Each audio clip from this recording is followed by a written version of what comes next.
guys, it's Danielle, and I'm at the end of my lesson with Chobit. Hang on one second.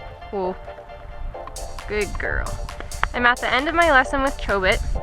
So what I like to do, and you can see she's probably going to show you before I even ask, is back her up. I back her up at the end of my lessons, which I'll probably start mixing up a little bit just so she doesn't get so used to that. But the reason I've done that right now in the fetal stages of teaching her to get back is because it's really counterproductive to try to get back on a horse that wants to go forward. When the horse is fresh, when they have a lot of energy, they don't want to go back and they don't want to whoa. So don't work on those things at the very beginning of your ride when the horse has all that unneeded energy. Make sure you work the horse, you get them, I mean, not tired, you don't want to tire the horse out, but just work the horse a little bit before you ask them to do things that, you know, would require getting back or slowing down.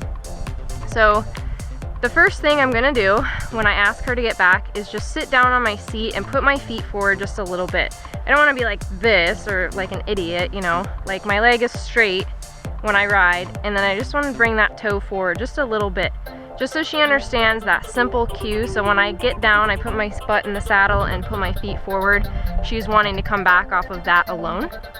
I'm also gonna say whoa when I want her to stop simultaneously with my feet. But I really don't want to pick up on the reins in the future. Of course, though, there is a progression to everything, so right now I am going to be using my reins a little bit.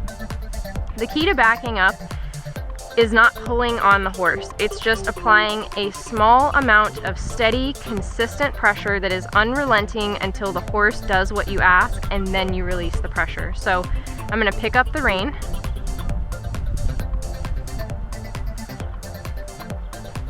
And she took a step back.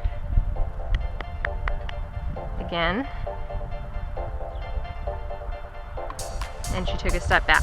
So when you're first teaching your colt this, they're probably not going to be as soft as she is. They're probably going to root their mouth and really hang on that bit and push on it, and you just want to continue to hold that pressure. If the colt is really jamming you and pulling, do not pull back harder. That's a mistake a lot of people make. They're like, well, screw you, like, take this, you're gonna go back. Or if the colt just braces up on that pressure and refuses to come back, just keep your hands there. It can take, I swear to God, like sometimes 5 minutes for that colt to take a step back. The biggest thing you want to make sure you're doing if your colt is bracing like that is that you're not putting too little amount of pressure on the bit that they're like tolerating it. You want just enough of light pressure, like this, for them to want to get back. And you want to work on just one step at a time. You know, for the first few days, maybe ask for just one step.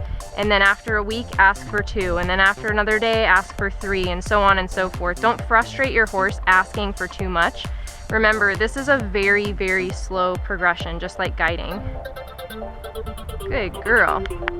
So Chobit already knows how to back up at least like 4 steps. So that's what I'm gonna ask her to do before I end our ride.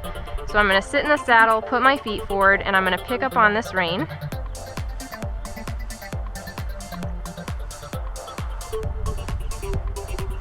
There we go. So that was 5 steps back. That was a really, really good job. So I'm gonna take her, I'm gonna flex her now.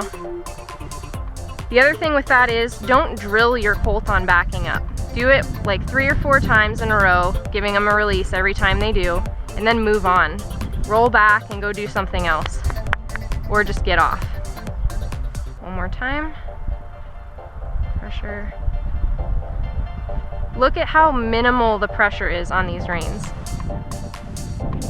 Good girl. That's what you want. She's just in the fetal stages of it, so she's not fast.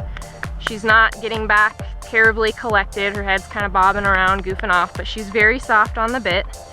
She's not rooting or being nasty about it. So there, she doesn't really want to come back. She's just sort of tolerating it. So I just hold it. There you go. Good job. Good job. So they'll do that sometimes. They'll just stand there kind of like collected. Just keep holding them. They will eventually come back. I try to refrain from bumping my legs or anything like that, but occasionally I'll give them a little cluck.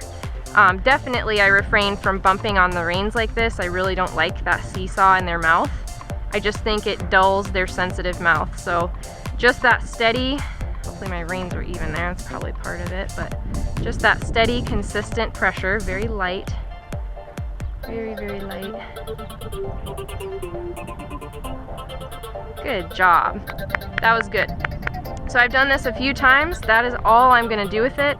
I'm gonna go ahead and get off her now and end that lesson. That was fantastic. I loved it.